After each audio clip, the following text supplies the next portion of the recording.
Most of the students get rejected at German universities or get rejected at student visas because they follow the wrong process. Let me show you what is the right process from my experience at counseling.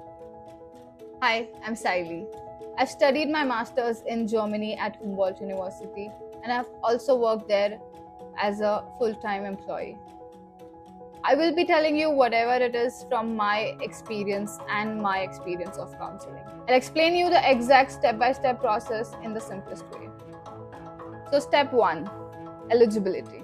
For most of the master's program, it is important that you should have a relevant bachelor's degree, which means the course that you will be applying should have similar topic or similar subject as your bachelor's degree. That means your credits of your bachelor's should match the credits that you are applying for a master's. The next important point is that you should have around 6.0 CGPA, which means around 2.5 the German grade, the GPA.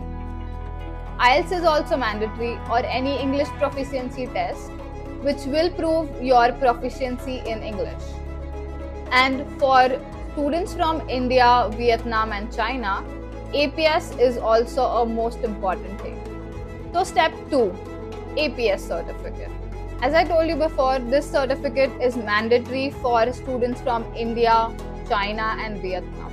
Without this APS certificate, you won't be able to apply to any of the German universities, be it private or even public. Step 3, that you research the universities that you will be applying. Shortlist the universities and courses, then prioritize it according to your interests. See if your bachelor's degree is relevant to the course that you will be applying. Then see the deadlines. It's the most important thing because universities usually tend to change the deadlines each and every month. So check for it while you are applying so that you don't miss the deadlines if they change. One more important thing, that check before if the university or course that you are willing to apply have the desired intake that you are willing to go. So for example, if you want to go to Germany in the winter semester, then check if the university is taking winter semester application, because most of the universities just have only one intake.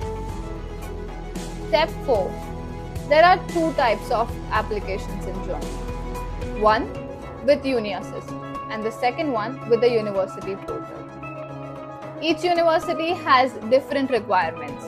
So read everything carefully on their website under the requirements section. Then only upload your documents and check everything before you submit. Some universities ask you to send your documents through post to Germany to the university. Before applying, check the documents that you will be uploading for the application are translated in English or in German. Step 5. Once your documents are accepted, then you will get a letter of admission from the university through your email. Then comes the visa process. I have made a different video for the entire visa process for Germany. You can check the link in the captions below. If you are confused and don't know where to start and how to apply, then you can DM in the comments apply, or you can also scan this QR code and book a one-to-one free counseling meeting with us. In this meeting, we will be guiding you for your customized requirements, and we will be telling you how to proceed so that you don't have any confusions with applications. I only share what actually works, so please subscribe and check my channel for more information.